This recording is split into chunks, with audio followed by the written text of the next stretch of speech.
안녕하세요. 이웃만이 유일한 저의 살 길이었던 속상한 사연을 하나 들려주고자 찾아온 이혼녀입니다. 다들 이혼할지도 모른다고 미리 대비하면서 결혼을 하진 않잖아요. 또 이혼의 결과를 낳지 않기 위해 배우자를 선택할 때 정말 유심히 고려해보기도 하지 않습니까? 저 또한 일반 사람들이 생각하는 것처럼 배우자와의 행복한 미래를 상상하며 괜찮은 사람과 결혼하고자 나름 신경을 많이 썼습니다. 그런데도 불구하고 이혼이라는 결과를 낳았네요. 운전이란 게 나 혼자 안전운전한다고 해서 무사고를 보장하는 게 아닌 것처럼 부부관계 또한 저 혼자 노력한다고 배우자마저 변심하지 않는다는 보장이 없더라고요. 속상한 일이지 않습니까? 저는 그저 욕심 없이 마음 맞춰 잘 살길 바랬을 뿐인데 남편은 왜 그랬을까요? 설렘이라는 것도 세월에 장사 없다고 보는데 왜 그것에 끔뻑 넘어가 평화로운 가정을 깨트려 버린 걸까요? 사람이란 건 감정이 있는 동물이기 때문에 어쩔 수 없는 거다라고 치부하기엔 한눈 팔지 않으려고 노력하는 부부들도 많지 않습니까? 사람들의 축복 속에서 인생의 동반자가 되기로 약속을 했으면 지키려고 노력이라도 해야 하는 거 아니냐고요. 제 이야기가 남들에게는 흔한 소재일 수 있겠으나 저에겐 깊게 새겨진 유일한 상처라서 현명한 대처를 못했을지 모릅니다. 많은 사연을 들어봤을 청취자분들께서 제 사연에 위로 한마디씩 얹어주시면 감사하겠습니다. 저에게는 순진하고 여자에 대해 아무것도 모르는 모태솔로 남편이 있습니다. 저를 만나기 전까지 남편은 나이 31살이 되도록 여자랑 손도 한번 안 잡아본 쑥맥이었어요. 제가 아동복지협회에서 일하는 사람인데 남편이 시청 공무원이다 보니까 파견 직원으로 몇 번 만난 적이 있었거든요. 남편이 제게 먼저 관심을 주면서 대화를 트기 시작한 사이에요. 제가 살고 있는 곳은 조금 작은 도시 수준이었고 그래서 저희가 일하는 곳은 젊은 사람보다는 기혼녀와 나이 지긋한 어른들이 많은 곳이었습니다. 그 때문에 아마 미혼이고 자기보다 어린 여자인 제가 남편 눈에 든 것이 아닌가 싶어요. 저는 남편보다 4살이 어렸는데요. 첫 취업하자마자 저도 주변에 제 또래의 젊은 직원이 거의 없다 보니까 심심하긴 했거든요. 몇 없는 젊은 사람들은 다 가정이 있어서 퇴근하고 가볍게 맥주 한잔 할 동료도 없었습니다. 지연 학연 전혀 없는 곳에 취업된 경우라서 더더욱 외로웠죠. 저 또한 우리 회사에서 미혼의 젊은 남성을 본 건 남편이 처음이었어요. 남편의 관심으로 처음 대화를 했을 때 남편이 미혼이라는 말에 얼마나 반가워했는지 모릅니다. 그냥 그 사실만으로도 친구가 생긴 기분이었거든요. 그럼 마치고 식사 같이 하실래요? 사실 저도 이곳엔 아는 사람도 없어서 퇴근하면 아무것도 안 하고 집에만 있거든요. 어머, 정말요? 저야 너무 좋죠. 안 그래도 저도 집에 가면 쥐 죽은 듯이 누워서 휴대폰만 하는데 너무 잘 됐다. 그럼 저희 번호 먼저 교환할래요? 남편이 먼저 말을 걸어주었지만 관심의 척도는 제가 더 높지 않았나 생각합니다. 바로 연락처를 뿌리는 저의 적극성에 남편이 좀 당황하더니 금세 웃음을 보이면서 받아줬던 걸로 기억해요. 남편과 늘 공적인 대화만 나누다가 바깥에서 사적인 만남을 가졌는데 솔직히 나 자체가 제 타입은 아니었습니다. 외적인 것도 제가 좋아하는 스타일과 완전히 반대였고 여자에 대해 너무 모르는 순댕이였기에 제가 괜히 남편에게 때를 묻힐 것만 같은 느낌이 들더라고요. 그래서 이성으로 본 적은 없었고 대화 주제도 재미가 없었지만 제가 얼마나 타지에서 외로웠으면 그 시간마저 귀하게 여겼을까요? 이상한 개그를 하는 남편의 말솜씨에도 리액션을 열심히 해주면서 당시 분위기를 즐겼던 것 같습니다. 퇴근하고 먹는 반주가 그렇게 맛있는지 처음 알았다니깐요. 저는 남편과 종종 그렇게 바깥에서 시간을 함께 보냈습니다.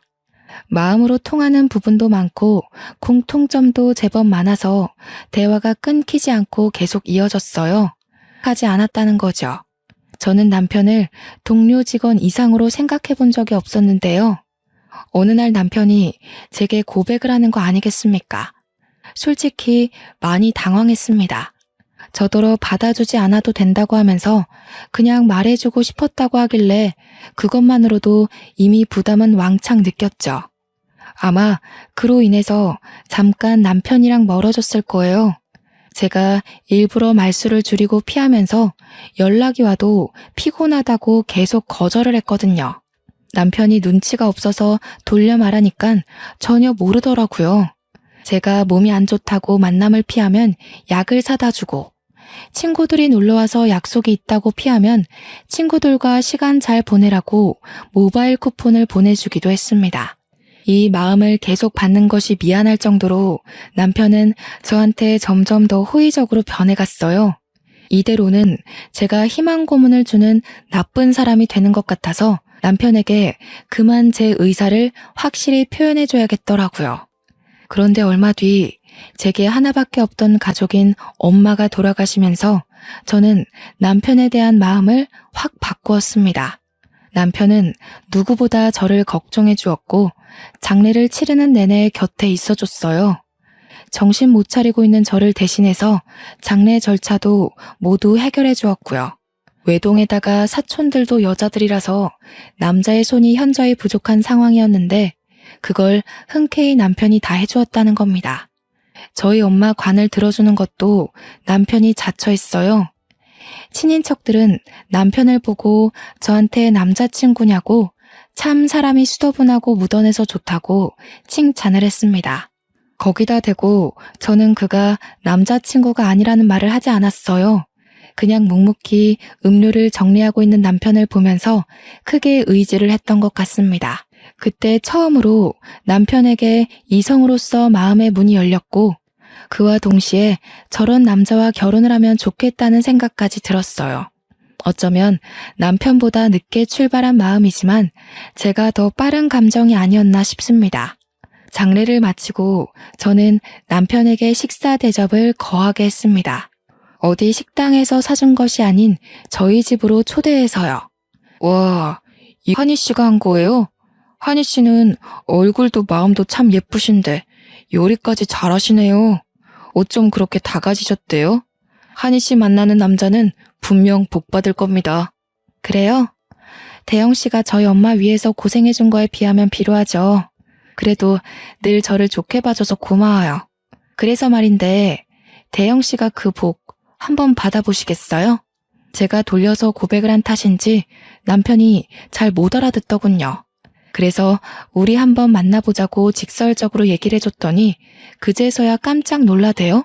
그날 저는 남편이 그렇게 크게 리액션을 할 줄 아는 사람이란 걸 처음 알았습니다. 남편은 연애하면서 제게 정말 잘했어요. 이건 서로 주고받는 사랑이 아니라 완전 헌신이라 해도 되었을 정도로 저를 공주처럼 대해줬고 밥을 먹어도 어디를 가도 항상 자기보다 저를 우선해 두었습니다.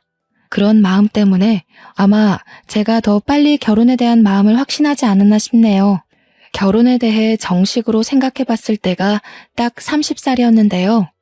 주위에서도 친구들이 다 결혼을 하고 애 낳고 사는 걸 보다 보니 저도 자연스레 남편과의 미래를 그만 결정지어야 될 것 같다고 느끼게 되더군요. 결혼을 한다면 꼭 남편이랑 하고 싶었을 정도로 저는 다른 이성에 대한 가능성을 두지 않았습니다. 그래서 제가 먼저 남편한테 결혼 얘기를 슬쩍 했어요. 그랬더니 이번에도 역시 남편이 큰 리액션과 함께 먼저 말해줘서 고맙다고 하는 거 아니겠습니까? 아니 너가 나한테 너무 과분한 사람이라서 감히 결혼 욕심을 못 냈는데 정말 고마워. 내가 평생 잘할게. 하늘에 계신 장인 장모님께 절대 못난 모습 안 보이도록 노력하는 남편이 될 거야. 남편은 며칠 뒤 제게 정식으로 프로포즈를 했고 저희는 그렇게 시댁으로 결혼 인사갈 날짜를 잡았습니다. 시부모님은 자기 아들이 숙맥이라 평생 독거 생활을 할 줄 알았는데 이렇게 결혼할 여자를 데려왔다며 엄청 좋아하셨습니다. 저를 굉장히 귀한 손님으로 대우해 주었고 갈 때마다 매번 자기 아들 걷어줘서 고맙다고 했어요. 결혼 전부터 저는 이미 며느리 대접을 거하게 받았습니다. 그래서 저희는 식구 느낌 내기 위해서 결혼을 하고 시댁으로 합가를 하려고 했습니다. 그러나 결혼식을 올리자마자 남편이 서울로 발령이 나는 바람에 할 수 없이 분가로 시작할 수밖에 없죠. 거처를 옮겨 서울 변두리로 집을 구했고 저도 서울로 급하게 직장을 구했죠. 그렇게 소도시에서 대도시로 옮겨가 살게 되었습니다. 저도 남편도 각자 차가 있었지만 좋은 차가 아니라 그냥 무단한 세단이었어요. 직장 주변으로 집을 구했다고 하지만 아무리 그래도 서울 아닙니까? 걸어갈 수 있는 거리가 아니라서 무조건 차를 타야 했거든요. 이사 오고 한 반개월 정도는 당연히 그렇게 지냈는데 남편이 어느 순간부터 차를 안 타고 대중교통을 이용하기 시작한 거 아니겠어요? 힘들지 않아? 지하철로 가면 50분은 가야 되는데 일찍 일어나고 움직이는 거 안 피곤해? 나는 도무지 대중교통 이용할 엄두가 안 나던데. 서울은 지하철이 아니라 완전 지옥철이잖아. 힘들어도 좋아. 워낙 운동을 안 하니까 나는 생활 운동이 좀 필요해. 그렇게 출근하면 오히려 오전 근무 내내 생기가 돌아서 졸리지도 않아. 여보도 가끔 대중교통 이용해봐. 남편은 말 그대로 일집 하느라 운동을 못해서 대중교통을 이용한다는데 그렇게 바로 이해되진 않았어요. 왜냐면 남편은 평소에도 운동을 전혀 하지 않던 사람이었거든요. 무슨 바람이 불어서 굳이 피곤한 짓을 자처하나 싶었지만 그럼에도 굳이 이해를 해야 한다면 나이가 들어서 체력 관리하려나 보다라고 생각하는 게 가장 타당하다고 봤습니다. 제 직장은 남편 직장과 걸어서 30분 거리에 떨어져 있었어요. 저와 남편은 늘 점심을 같이 먹었기 때문에 점심시간이 더 긴 제가 남편 회사 근처로 찾아가 시간을 보냈습니다. 이건 굳이 서로 연락해서 약속 잡지 않아도 어느 순간부터 당연하게 지켜왔던 약속 같은 거였어요. 한두 번 그렇게 점심을 같이 보냈다 보니까 일부러 연락하지 않아도 그렇게 되더라고요. 아마 신혼이라서 고생해서라도 같이 있고 싶은 마음이 그득했던 게 아닌가라는 생각이 듭니다. 그날도 여느 때처럼 남편과 점심을 먹기 위해 남편 직장 근처로 도착했을 때였습니다. 남편이 처음으로 저와의 약속에서 지각을 한 날인데요. 한 5분 남편 회사 앞에 서 있어도 남편이 나타나질 않더라고요. 별다른 연락도 없어서 전화를 해보려고 하는 그때 뒤늦게 남편이 허겁지겁 나왔습니다. 늦어서 미안하다며 가까운 정식집으로 저를 얼른 데리고 갔죠. 자기야, 내일부턴 점심 같이 못 먹을 것 같아. 이번에 공무원 합격률 낮았잖아. 신입들이 대거 들어오는 바람에 사수가 모자라거든. 가르쳐야 될 게 많아서 당분간 점심도 회사에서 주는 끼니로 해결해야 할 것 같아. 아, 그래? 그렇게 바빠? 할 수 없지 뭐. 그럼 대중교통 이용하는 거 더 피곤할 텐데. 이제 그만 차 타고 다녀. 아니면 내가 지하철 있는 데만이라도 태워다 줄게. 그건 괜찮아. 내가 알아서 할게. 그나저나 앞으로 야근이 생길지도 모르거든. 연락은 미리 해줄 건데 갑자기 야근 잡혀서 늦게 들어가더라도 나 기다리지 말고 먼저 자. 이번에 정부가 공무원들을 왕창 뽑는다고 기사를 낸 적이 있었기 때문에 저도 알고 있는 사실이었습니다. 다만 사수가 부족해서 끼니까지 겨우 챙겨 먹어야 될 정도로 시청이 바빠졌는지는 몰랐어요. 그 뒤로 저는 남편 요구대로 한동안 남편 직장에 찾아가지 않았습니다. 저도 처음으로 동료들과 어울려서 함께 밥을 먹었죠. 한이쌤이 매일 남편이랑 점심 먹으러 가길래 인꼬 부부가 따로 없다고 생각했다니깐요. 물론 신혼이라지만 어쩜 그렇게 깨가 쏟아진대요? 아니에요. 깨가 쏟아지긴요. 요즘은 남편이 너무 바빠서 얼굴 마주하기도 힘든걸요. 아직 결혼 안 하셨죠? 저는 결혼 추천하는 쪽입니다. 남편이랑 잘 맞기만 하면 너무 행복하거든요. 제가 남편 직장까지 가서 밥을 먹는 바람에 제 직장에선 제 남편에 대해 전혀 모르면서도 아주 좋게 봐주었습니다. 회사 내에서 제 남편 이미지가 1등 남편감으로 상승했을 정도였어요. 내심 뿌듯했던 저는 주위에서 치켜 세워주는 덕에 더 결혼을 추천했던 것 같아요. 제가 정말 남편복 하나는 타고났다고 생각했으니까요.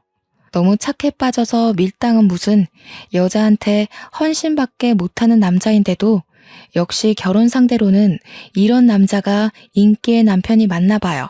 그날 점심을 같이 먹으면서 내내 여직원들이 제 남편에게 찬사를 쏟아냈습니다. 진심이든 가식이든 제 남편을 칭찬해주는 것에 너무 기쁜 나머지 그 자리 밥값을 제가 다 계산했었네요. 남편은 정말 예고했던 대로 신입사원들이 들어오고부터 야근까지 하게 되었는데요. 그 때문인지 집에만 오면 기절을 하길 반복했습니다. 확실히 도시 외곽보다는 서울 일이 많기는 한가 봅니다. 결혼한 지 1년 정도 만에 남편은 발령 전보다 갈수록 피폐해져 갔어요. 여보, 저녁은 먹었어? 밥도 못 먹고 일하는 거 아니야? 저녁 차려줄게, 일어나봐. 옷도 벗고 자야지. 아니야, 먹었어. 여보 미안한데 나 먼저 잘게. 안 씻어서 같은 침대 쓰기 좀 그러니까 작은 방 가서 자야겠다. 미안해. 남편은 제가 항상 말을 걸면 먼저 자러 가기 바빴습니다. 야근을 하면서부터는 계속 씻지도 않고 작은 방에서 잤고 그 때문에 저희는 신혼 1년 만에 각방 신세가 되었죠. 어디 그것뿐이겠습니까? 저와는 얼굴도 잘 마주하지 않았어요. 화장실 가다가 마주쳐도 남편이 먼저 금방 눈길을 돌리며 피곤하다는 말만 입에 달고 살았습니다. 마치 제가 무슨 말이라도 걸어서 같이 마주하는 시간이 오래 묶이게 될까봐 일부러 피하는 사람 같았죠. 남편이 피곤해서 그러는 걸 알기 때문에 이해하려고 했지만 그래도 서운했습니다. 저희가 제대로 된 대화를 나누지 못한 지가 벌써 3개월은 될 겁니다. 남편 회사에 신입들이 들어왔다고 한 지가 한 2, 3개월은 된 것 같은데 남편은 여전히 야근이 많고 뼈 빠지게 일을 하고 있잖아요. 신입사원 수가 많아서 그만큼 인수인계 기간도 긴 걸까요? 아는 게 없다 보니까 괜히 피곤한 사람 건드려서 예민하게 만드는 꼴이 될까봐 묻지도 못했어요. 아침밥을 차려주는 게 그나마 제가 남편에게 직접적으로 표현할 수 있는 애정이었습니다. 한날은 저희 회사 팀장님 돌잔치가 있었는데 친인척들 시간 맞추느라 금요일에 진행되는 바람에 출근한 저희들은 그날 오전 단체로 공짜 반차를 썼어요. 직원들 모두가 돌잔치에 참석을 하게 된 거죠. 회사에서 다 같이 모여서 걸어가기로 했고 돌잔치 장소는 제 남편 회사보다 조금 못 간 위치에 있었습니다. 돌잔치 주인공인 팀장님 딸을 보았는데 너무 천사 같고 예쁘더라고요. 팀장님이 흔쾌히 허락해줘서 아이를 한번 안아볼 수 있거든요. 울지도 않고 얌전하게 안겨준 딸애가 너무 사랑스러워서 2번, 3번을 더 안고 다녔습니다. 아이를 보니까 저도 애가 갖고 싶더라고요. 남편 회사 바쁜 게 좀 해결이 되면 아이 얘기를 한번 해볼까 했습니다. 당연히 평소 아이에 대한 계획은 생각하고 있었지만 아이를 막상 직접 보니까 그 시기를 앞당기고 싶은 거 있죠. 당장 그 돌잔치에서 겪었던 감정을 남편에게 문자로 표현했는데 역시 남편은 바쁜지 답장이 없었습니다. 돌잔치에서 점심을 먹고 난 후 잠깐 요깃거리 한다고 직원들이 대거 카페를 찾았는데 시청 근처에 카페가 많으니까 제가 그쪽으로 가자고 먼저 안내했어요. 한이쌤, 남편이랑 매번 점심시간 같이 보내셔서 이 근방 맛집을 잘 아나 봐요? 이런 상황에 또 짝이 없는 저만 쓸쓸함을 느끼네요. 아유, 짓궂게.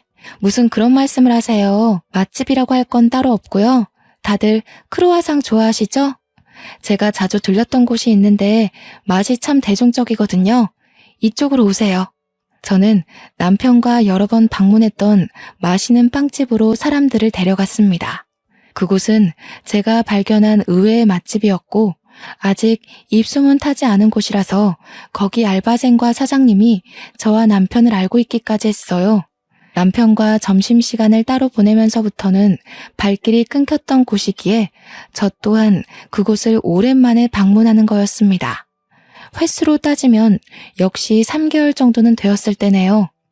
빵집에 들어간 뒤 제가 쏠 테니까 직원들한테 고르라고 하고 저는 간만에 보는 사장님께 인사를 했습니다. 사장님께서 역시 저를 알아보더라고요. 그런데 반갑게 인사를 해주는 것 같으면서도 어딘가 모르게 사장님 표정이 불편해 보이는 거 아니겠습니까? 옆에 있던 장기 알바생도 마찬가지였습니다. 제 인사에 늘 미소로 답하던 사람들이 어색한 얼굴로 서로를 눈치 보더라고요. 한희 씨, 오늘은 남편이랑 같이 안 왔나 봐요? 요즘 왜 남편이랑 같이 안 와요? 혹시 둘 사이에 무슨 다른 문제가 있는 건 아니죠? 네? 사장님도 무슨 그런 농담을. 저희 아직 신혼이에요. 문제 생길 게 있을 리가요. 그게 아니고 저희 남편이 요새 신입사원 사수 노릇하느라 정신이 없거든요. 제가 너무 오랜만에 와서 별 오해를 다 만들어드렸네요. 그렇구나. 그렇다면 한희 씨한테 더더욱 알려줘야겠네요. 보니까 한희 씨는 아무것도 모르는 것 같은데 내가 아무리 장사치라지만 손님을 잃게 되더라도 마냥 모른 척하고 있는 건 도리가 아닌 것 같아요.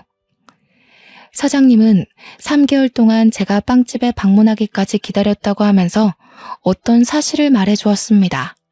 주변 사람들에게 들리지 않을 정도로 엄청 속삭이는 목소리였는데요. 사장님 하는 말로는 남편이 이 빵집을 여러 번 다녀갔다고 하더라고요.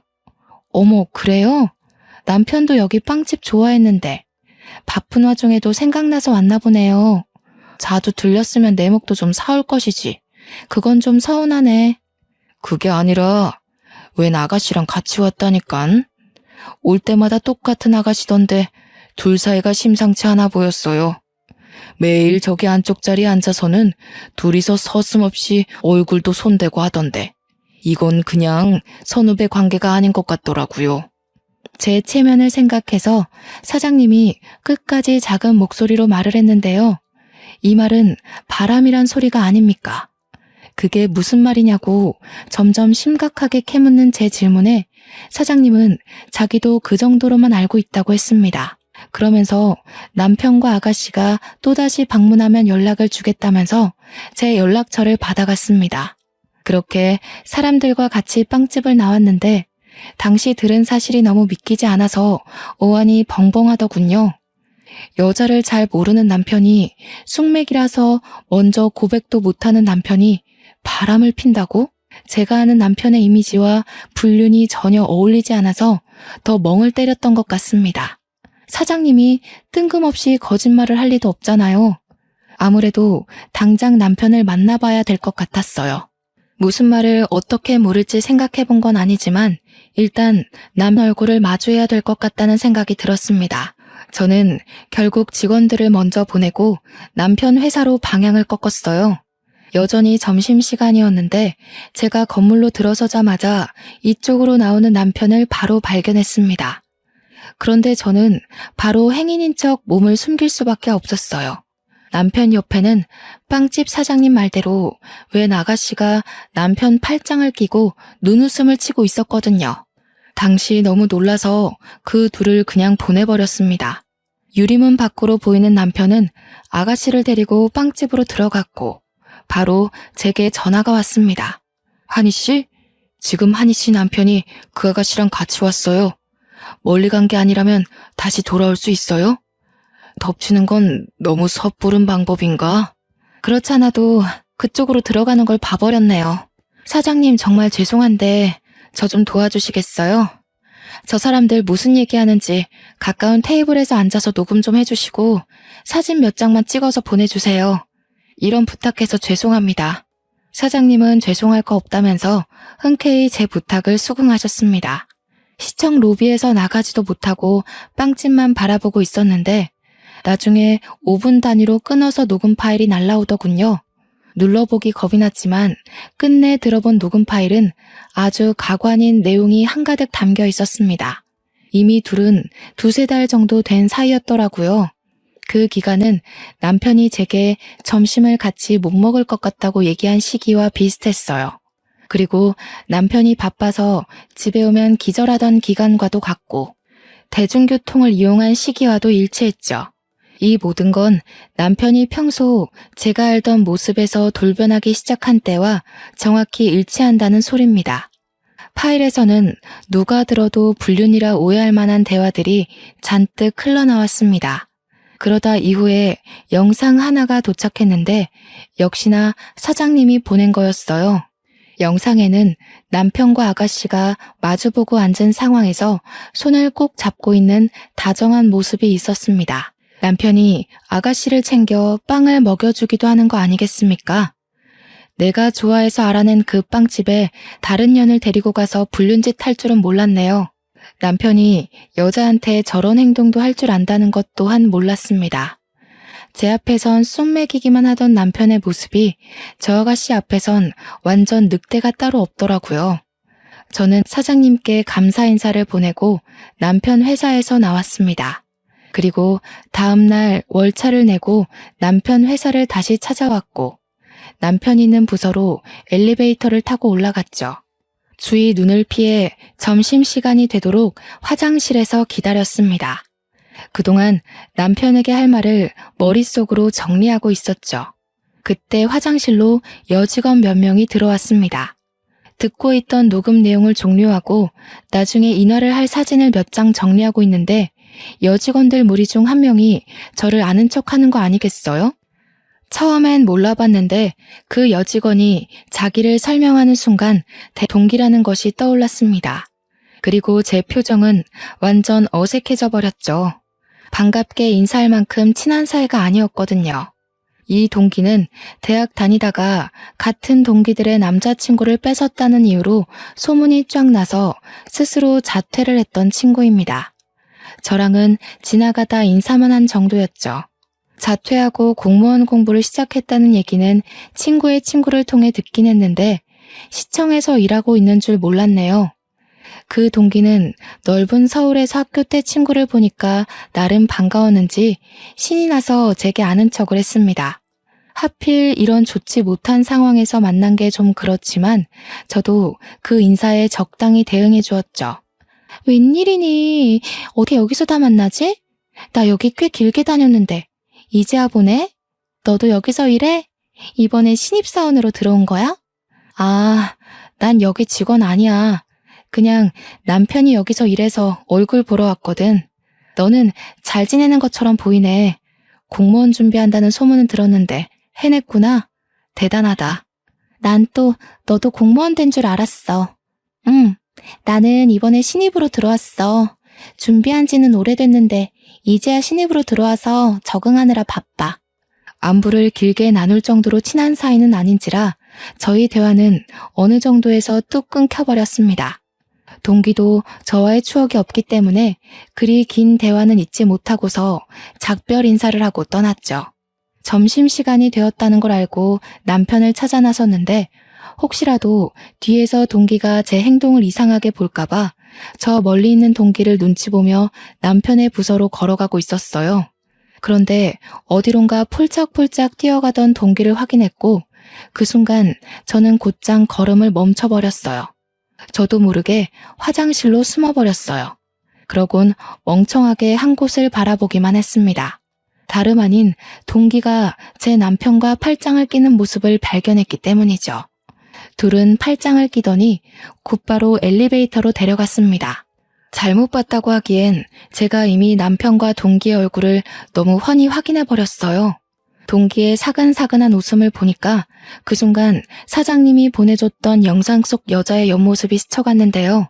저는 바로 영상을 확인했고 영상 속 여자의 손목시계와 동기의 시계가 일치한다는 걸 발견했습니다. 그걸 알고 나서는 당장 그 둘을 뒤쫓아갔죠. 적나라한 사진을 몰래 더 찍었습니다. 역시나 둘은 불륜 사이였던 겁니다. 사실 빵집 사장님이 처음 언지를 줬을 때 이미 예상했던 그림이긴 합니다. 다만 10% 정도는 빵집 사장님이 잘못한 거라고 부정했는데 이젠 남편을 향한 마지막 신뢰마저 완전히 사라져버렸다는 거예요. 그 와중에 희한한 건 여기 공직 사람들은 대놓고 불륜을 저지르고 있는 남편을 보고도 왜 가만 놔두는 거지? 싶었습니다. 그래서 무작정 남편 부서에 들어가서 남편의 동료로 보이는 분 잡고 물어보니까 다들 남편이 결혼한 줄 모르고 있는 실정이더군요. 황당했습니다. 남편의 기혼 사실을 아는 사람이 한 명도 없다는 건 남편이 서울로 발령 오면서부터 총각인 척 했다는 거 아니겠습니까? 그럼에도 제가 둘 앞에 바로 모습을 드러내지 않았던 건 이대로 허무하게 밝혀서 그 둘이 빠져나갈 구멍을 마련하도록 기회를 주는 게 싫었기 때문입니다. 그래서 더 머리를 굴렸습니다. 제가 복직 전공했기 때문에 그쪽 관련 직업을 가진 동기들이 많은데 그중 교정복지사로 일하고 있는 친구한테 연락을 했습니다. 그 친구에게 이 사실을 알렸더니 상간녀를 기억하는 친구가 노발대발 화를 내며 적극적인 방법을 구색해 주더라고요. 친구는 교정시설에서 일하니깐 사실 불륜보다 더 개념 없는 사람들을 볼 거 아닙니까? 교도소에는 주위에 깔린 사람들만 해도 다 법 관련, 범죄 관련 직업으로 판을 치고 있을 거고요. 그 중에는 당연히 검판사와 친분 있는 근무자들이 덜어 있을 겁니다. 게다가 제 친구 남편이 교도관이란 사실도 이미 알고 있는 정보였어요. 친구의 제안으로 저는 합의 이혼을 진행함과 동시에 끝까지 사이코 동기의 정체를 모른 척하는 걸로 작전을 짰습니다. 그리고 나서 친구가 말하기를 이혼을 한 뒤에 상간녀를 소송하라고 했어요. 법에 대해 잘 몰라서 친구 덕분에 처음 알게 된 건데 이혼하고도 상간녀를 소송할 수 있고 이혼한 뒤에는 민사가 아닌 가사소송으로 들어간다고 합니다.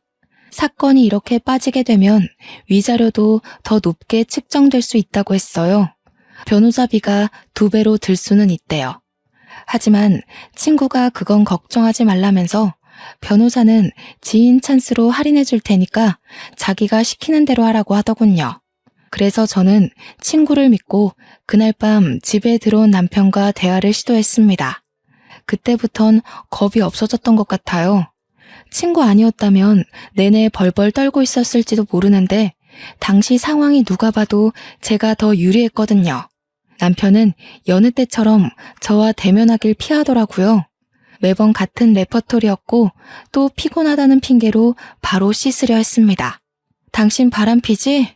요즘 여자들이 참 예쁘장하고 자기 관리를 잘해서 큰 물에 있다 보면 눈이 돌아갈 만해. 그렇다고 신혼 1년 만에 그러는 건 좀 너무하지 않아? 제가 던지는 말에 남편이 화들짝 놀라서 그제야 제 얼굴을 마주봤습니다. 얼마 만에 제대로 보는 건지 황당해서 감격스럽더군요. 남편은 제 말에 가타부타 설명도 없이 무작정 길고 날며 아니라고 부정하기 시작했는데요. 저 말고는 만나본 여자가 없던 사람이다 보니까 부정행위를 숨기는 표정도 그렇게 티가 났지 뭡니까. 남편을 캐묻고 사실을 밝혀내는 데에 전혀 문제가 없을 정도로 이미 다 알아차려졌네요. 끝까지 모르는 척 하시겠다. 불륜을 저지르려면 연습이라도 좀 하고 시작하지 그랬어. 불륜도 꾼들이나 하는 짓이지.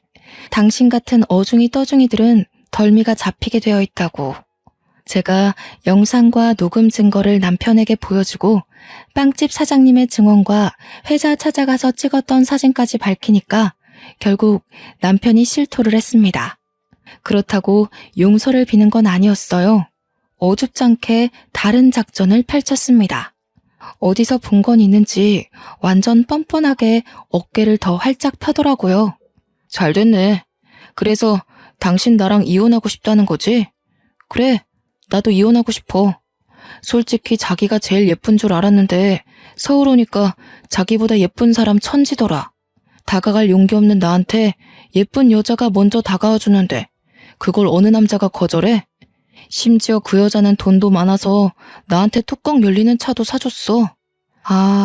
대중교통 이용한다고 거짓말했던 게 다 이런 이유 때문이었구나 싶더라고요. 그것까진 몰랐는데 알아서 남편이 말해주니 더 어이가 없었습니다. 남편 성격을 알다 보니까 제가 이렇게 사실을 밝혀버리면 조금이라도 주눅이 들 줄 알았어요. 싹싹 빌면서 용서해달라고 할 줄 알았단 말이죠. 그런데 짧은 사이 일이 뻔뻔하게 변해버렸다는 건 그 동기가 남편에게 이래라 저래라 주입을 시킨 게 아닌가 싶기도 했습니다. 당황스럽긴 했지만 생각해보면 제 입장은 더 유리한 방향으로 흘러가고 있었어요. 남편이 동기에게 푹 빠지고 완전 길들여진다면 오히려 고맙죠. 왜냐면 동기 전혀 부자 아니거든요. 대학 때도 친구의 남자친구를 뺏은 이유가 전부 돈 때문이었습니다. 동기가 꼬셔낸 남자는 고등학생 막 졸업하자마자 스포츠카를 타고 다녔거든요. 그걸 보고 눈이 돌아버린 거죠. 잘 사는 집 아들 한번 잘 꼬셔서 인생 한번 펴보려고 친한 친구의 남자친구까지 작정하고 꼬셨던 겁니다. 저 동기는 남자를 고르는 기준이 못생기고 돈 많은 스타일이에요. 제 남편이 부자는 아니지만 젊은 나이에 빠른 승진을 했기 때문에 미래를 보면 앞으로도 계속 비전 있는 사람이었거든요. 아마 저 동기가 제 남편 수준 정도로 만족하는 이유는 자기 수준 또한 그렇게 막 뛰어나지 않기 때문일 겁니다. 동기가 저보다 예쁜 건 사실이지만 그렇다고 지나가는 사람 다 돌아볼 정도로 예쁜 건 또 아니었으니깐요. 그래봤자 불륜밖에 더 돼? 더러운 부정행위를 잘도 포장하네? 입 아프게 씨름하지 말고 깔끔히 정리하자. 당신 지금 그 여자랑 결혼하고 싶잖아. 내가 비켜줘야 그 여자랑 제대로 시작해보지 않겠어? 정말 이혼해주는 거야? 생각보다 시원하게 해결해주네. 당신이 꼬투리 안 잡아주고 바로 이혼해주면 나야 고맙지. 다른 걸로 문제 삼을 건 아니지? 그럴 리가. 물론 처음엔 배신감 느꼈지. 그래도 곰곰이 생각을 해봤어. 인생이 짧지도 않은데 평생 여자 하나랑만 즐겨보는 건 당신 입장에서 뭔가 억울할 것 같기도 하더라고. 당신이 당신 인생에서 마음 가는 대로 하겠다는데 내가 무슨 자격으로 붙잡겠어. 그래. 당신이 이렇게 마음 넓은 사람인 줄은 몰랐네. 아니, 알고는 있었지. 그런데 보통 부부관계에서도 이렇게 베풀기 쉽지 않은데. 아무튼 정말 고마워. 그렇잖아도 어떻게 말을 꺼내야 하나 고민 많이 했거든. 남편은 제가 너무 순순히 나오자 오히려 어리둥절해했습니다. 물론 그도 잠시였고 금세 저 몰래 베란다에 가서 동기와 통화를 하더군요. 얼마나 좋았으면 목소리 커진 줄도 모르고 하하호호 웃기까지 할까요? 가서 뒤통수를 한 대 쳐주고 싶었지만 괘씸한 남편의 코를 제대로 납작하게 만들기 위해선 참아야 했어요. 그렇게 이혼 도장을 찍었고 관할 법원을 나와 그 앞에서 전 남편이 된 그와 마지막 인사를 나눴습니다. 전 남편이 잘 지내라면서 악수를 먼저 권하더라고요. 저는 계속 감정을 숨겼을 뿐 절대 이혼까지 마음먹는 게 쉽지 않았습니다. 법원에 오기 전까지는 보복할 마음밖에 없었는데 막상 이혼 서류를 제출하고 나니까 정말 모든 게 끝난 기분이었어요. 전 남편과 사이좋게 악수를 나누는데 참 기분이 많이 착잡했습니다. 그동안 당신 만나서 많이 배웠어. 당신 아니었으면 나 지금까지 결혼도 못하고 혼자 살았을 거야. 나한테 사랑할 수 있는 방법을 가르쳐줘서 고마워. 덕분에 좋은 사람 만나서 제대로 살아볼 수 있을 것 같아. 이런 사람을 두고 그간 추억을 떠올리면서 아쉬움을 느꼈던 제 자신이 숭 비참했습니다. 이럴 거면 나한테 헌신하는 태도를 보이시나 말지. 그런 생각이 들면서 남편과 맞잡은 손을 놓았어요. 그리고 끝인사로 남편의 뺨을 시원하게 내리쳤죠. 그런데 그건 알아야 돼. 당신이 날 내몰고 이뤄낸 그 인연은 결국 떳떳해선 안 되는 관계라는 거. 절대 잘한 짓이 아니라는 거. 한 번만 해도 세상 사람 손가락질 받는 그 짓을 2번, 3번 반복해서 불륜에 중독되는 일은 없길 바래. 참, 그렇게 이뤄낸 결실이 절대 행복할 수 없다는 것도 알아두고 그렇게 저는 남편과 결국 마침표를 찍었습니다. 돌아서고 나니까 눈물이 나더군요. 이건 남편을 잃었다는 슬픔이 아닌 그간 저런 사람 옆에서 히히덕거리며 행복해했던 저의 쪽팔린 과거 때문에 화가 나서였습니다.